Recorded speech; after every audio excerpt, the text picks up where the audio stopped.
One welcome back to the channel Eduty once again. So finally आप लोगों का UP senate 2025 का जो रिज़ल्ट है वो लाइव हो चुका है, आउट हो चुका है। एंड होपफुली आप लोगों ने अपने रिजल्ट्स भी चेक कर लिए होंगे। बट जिन स्टूडेंट्स ने भी अभी तक अपना रिजल्ट चेक नहीं किया है वो ABPMU की ऑफिशियल वेबसाइट पे जाकर यहाँ से अपना जो रिज़ल्ट है वो डाउनलोड कर सकते हैं या चेक कर सकते हैं कि उनके मार्क्स कितने आए, उनकी रैंक कितनी। राइट, तो आप लोगों का रिजल्ट अब आ चुका है। अब माइंड में क्वेश्चन आता है व्हाट टू डू नेक्स्ट। तो रिजल्ट के बाद अब आप लोगों को करानी होगी काउंसलिंग। तो काउंसलिंग एक प्रोसीजर होता है जिसके थ्रू आप लोगों का जो भी डिजर्विंग कॉलेज है, मतलब आपकी जो रैंक है उसके हिसाब से आपको कौन सा कॉलेज मिलना चाहिए वो कॉलेज मिलेगा। देन आप लोग उस कॉलेज में एडमिशन लेंगे कि अपनी जो फर्दर स्टडीज़ है वो कंटिन्यू करेंगे। Right, so this is a very important video because इस वीडियो में मैं पूरा आप लोगों को A to Z कैसा काउंसलिंग प्रोसेस होती है उसके बारे में बताऊंगी। प्लस एलिजिबिलिटी क्राइटेरिया क्या होगा काउंसलिंग का, कौन से बच्चे हैं जो काउंसलिंग के लिए एलिजिबल हैं और कौन से ऐसे बच्चे जो काउंसलिंग नहीं करवा सकते हैं, कैसे क्या प्रोसेस होगा, कितने राउंड्स होते हैं काउंसलिंग की, ये सारी चीज़ें। प्लस सबसे इम्पॉर्टेंट चीज़ कि कितने गवर्नमेंट कॉलेजेस हैं, कितनी गवर्नमेंट सीट्स हैं, कौन कौन से कॉलेजेस हैं और कितने रैंक पर आपको गवर्नमेंट जो कॉलेज है वो मिल सकता है या नहीं, या फिर आपको प्राइवेट कॉलेज के लिए अप्लाई करना होगा। तो वो सारे डाउट्स इस वीडियो में मैं क्लियर करूँगी वन बाय वन।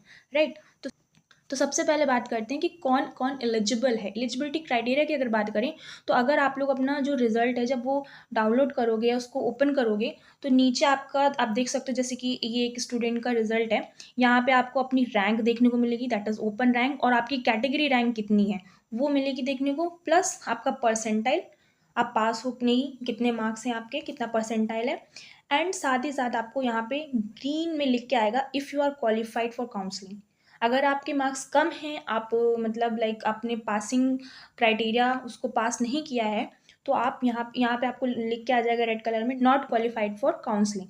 लेकिन ये जो स्टूडेंट है इसका 96 परसेंटाइल है तो ये काउंसलिंग के लिए एलिजिबल है, इसका लिख के आया है, आप देख सकते हो स्क्रीन पे, क्वालिफाइड फॉर काउंसलिंग, मतलब ये जो बच्चा है वो काउंसलिंग में पार्टिसिपेट कर सकता है।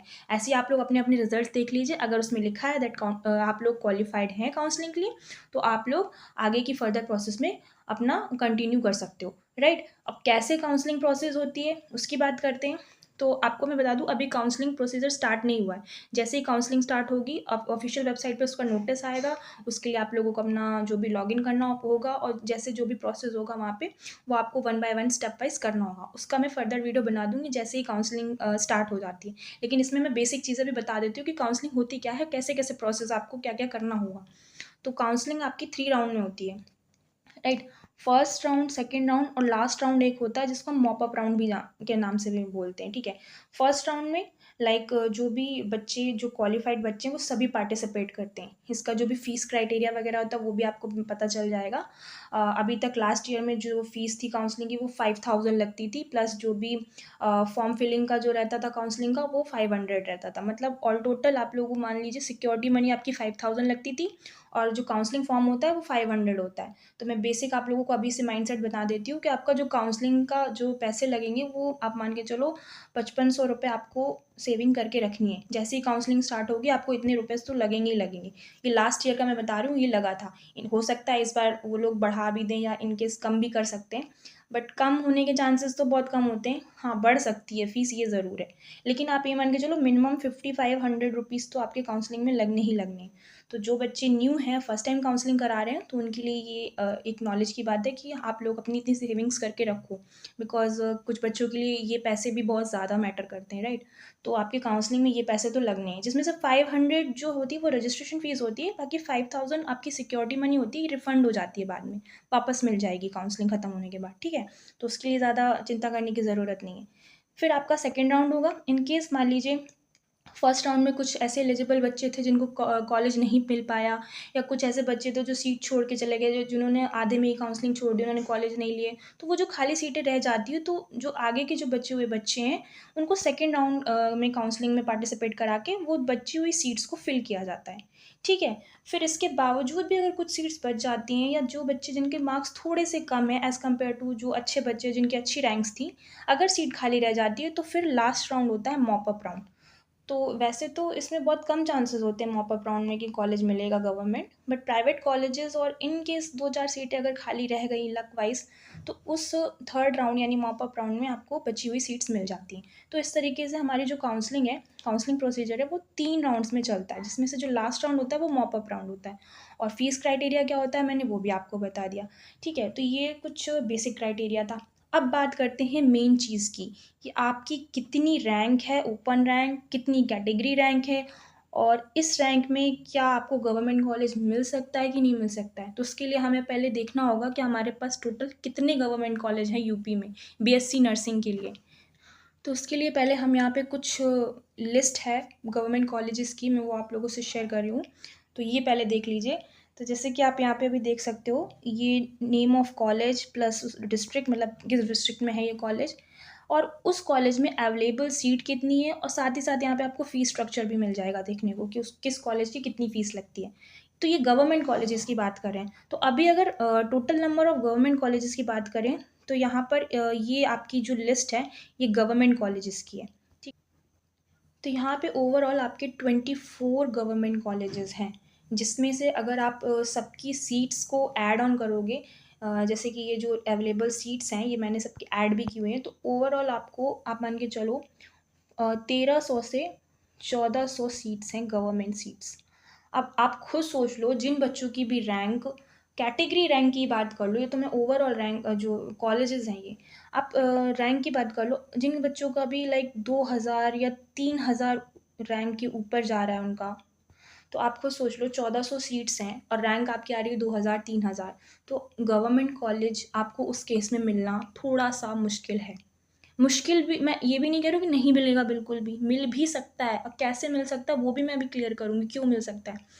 क्यों मैं बोल रही हूँ ऐसा कि 2000 रैंक पे मिल सकता है, क्योंकि अब जैसे मान लीजिए 1400 गवर्नमेंट सीट्स हैं और आपकी रैंक आ रही है मान लीजिए 2500 या 2000 कुछ भी, तो ज़रूरी नहीं है कि इन 25,000 बच्चे में से सारे बच्चे काउंसलिंग में पार्टिसिपेट लेंगे।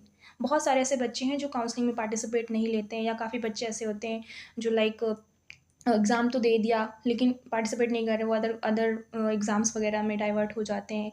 या काफ़ी बच्चे ऐसे जो पार्टिसिपेट करते हैं लेकिन बाय चांस उनको वो कॉलेज उनका मन का नहीं होता, तो वो खाली छोड़ देते हैं, तो ऐसी खाली छोड़ी हुई सीट सेकंड राउंड में अदर बच्चों को मिल जाती हैं ना। तो उस केसेस में काफ़ी सीट्स बच जाती हैं, तो उन केसेस में ऐसा हो सकता है कि आप लोगों को वो सीट्स मिल जाएँ। लेकिन फिर भी खींच कर अगर आप मानो 2500 अगर आपकी रैंक है, 2000 प्लस रैंक है, तो 1400 सीट में आप ये मान लो कि 16 या 1800 रैंक तक के बच्चों को मिल सकता है गवर्नमेंट कॉलेज। उसके ऊपर भी अगर आपकी रैंक जा रही है, हाई रैंक, तो फिर आप प्राइवेट कॉलेजेस के लिए ही एलिजिबल हो, गवर्नमेंट सीट आपको मुश्किल है मिलना। ठीक है, तो ये देखो मैं झूठ नहीं बोलूँगी, जो है आपके सामने। आप यहाँ पे देख सकते हो गवर्नमेंट कॉलेज, जैसे कि एग्जांपल के लिए मैं आपको यहाँ पे दिखा देती हूँ, जैसे कि college of nursing GSVM medical college Kanpur. Kanpur में ये जीएसवीएम कॉलेज बहुत ही फेमस है, आपको पता ही होगा, गवर्नमेंट मेडिकल कॉलेज है। इसमें जो अवेलेबल सीट्स हैं वो सिर्फ 40 हैं। ठीक है, और इसकी फ़ीस वगैरह भी यहाँ पे लिखी है, वो तो बात की बात है, वो आपको बाद में भी पता चल जाएंगी। बट यहाँ पे सिर्फ 40 अवेलेबल सीट्स हैं। अब मान के चलो अगर कैटेगरी रैंक जिस हिसाब से है, अगर आप उसमें अंडर आते हो तो ही आपको वहाँ पे सीट मिलेगी, अदरवाइज़ तो नहीं मिलेगी ना। सिमिलरली यहाँ पे और भी मेडिकल कॉलेजेस हैं, जैसे कि यहाँ पे आपका ऑटोनोमस स्टेट मेडिकल कॉलेज और गवर्नमेंट मेडिकल कॉलेज, और भी बहुत सारे अलग अलग से ये बदायूं और शाहजहानपुर, ये अलग अलग डिस्ट्रिक्ट के हैं। तो यहाँ पे उनकी सब सीट्स हैं, किसी में 60 हैं, किसी में 40 हैं, ऐसी सीट्स हैं। तो अगर आप लाइक 1400 या 1800 मैक्स टू मैक्स रैंक के अंदर हो, तो आपको ये गवर्नमेंट कॉलेजेस इनमें से कोई ना कोई मिल जाएगा। काउंसलिंग जब आएगी तो उसमें चॉइसेस रहती है, चॉइस फिलिंग होती है, तो वो मैं आपको बताऊँगी आगे। ये कॉलेजेस होंगे, उनमें से आपको लाइन वाइज़ चूज़ करना होगा, जिसमें से आपका ये देखिए केजीएमयू, एसजीपी, जेम्स, ये सब गवर्नमेंट कॉलेजेस भी आते हैं। केजीएमयू में आपको 110 सीट मिल जाएँगी, लेकिन वही बात है कि रैंक अच्छी आनी चाहिए उसके लिए। देन जो बच्चे गवर्नमेंट के लिए एलिजिबल नहीं हैं, उनके लिए ये प्राइवेट कॉलेजेस की भी लिस्ट है। तो प्राइवेट कॉलेजेस में भी सीट्स ज़्यादा नहीं होती हैं, 60-40 60-40 ऐसे ही होती हैं। लेकिन हाँ, ये है कि बस प्राइवेट कॉलेजेस का जो फ़ीस स्ट्रक्चर आप देख सकते हो कितना हाई फाई जाता है, विद हॉस्टल 71,000 एंड 61,000, वो ऑल टोटल आप फिर भी मिला के चलो तो वो 1 लाख तक पर एनम पहुँच जाता है। तो ये कुछ कॉलेजेस हैं, जैसे कि कुछ फेमस प्राइवेट कॉलेजेस हैं, टेंडर नर्सिंग कॉलेज आगरा में है, और आपका ये Pushpanjali Agra, Ravi school of nursing college Agra ना, Aligarh college of nursing Aligarh में है, तो ये सब प्राइवेट जो कॉलेजेस हैं उनकी लिस्ट है, और उनमें जो नंबर ऑफ़ सीट्स अवेलेबल हैं वो हैं। यही कुछ कॉलेजेस हैं जिनमें आप एडमिशन ले सकते हो। इफ़ अगर आप गवर्नमेंट कॉलेजेस के लिए एलिजिबल नहीं हो, तो ये आपके जो कॉलेज हैं ये प्राइवेट कॉलेज में फिर आप एडमिशन ले सकते हो। बस ये है कि अगर आप फ़ीस स्ट्रक्चर जो भी इनका यहाँ पे ये है, अगर अफ़ोर्ड कर पाते हो तो ही प्राइवेट में लेना, अदरवाइज़ एक बार और ट्राई मारना, शायद आपको नेक्स्ट टाइम में गवर्नमेंट कॉलेज मिल जाए। तो ये स्क्रीन पर आप देख सकते हो, ये प्राइवेट कॉलेजेस हैं, तो जिनको भी नहीं पता है स्क्रीन में आप लोग देख लो, स्क्रीनशॉट ले लो। ये कॉलेजेस हैं, प्लस यहाँ पे अवेलेबल सीट्स और फ़ी क्राइटेरिया स्ट्रक्चर भी है, ठीक है। और इसका पीडीएफ भी मैं आप लोगों को अवेलेबल करा दूँगी, तो आप लोग वहाँ से भी देख सकते हो कि कहाँ कौन से डिस्ट्रिक्ट में कौन सा कॉलेज है, कितनी सीट्स हैं, कितनी फ़ीस है। सो ये कुछ लाइक गवर्नमेंट और प्राइवेट कॉलेजेस थे, और कितनी रैंक पे आपको क्या मिल सकता है मैंने वो भी क्लियर कर दिया कि अगर गवर्नमेंट कॉलेज आपके 1400 सीट्स हैं पूरी ऑल ओवर कॉलेजेस की मिला के, तो आप ये मान के चलो कि उस रैंक के तो आप ये मान के चलो कि उसी रैंक के आसपास के बच्चों को ही कॉलेजेस मिल पाएंगे।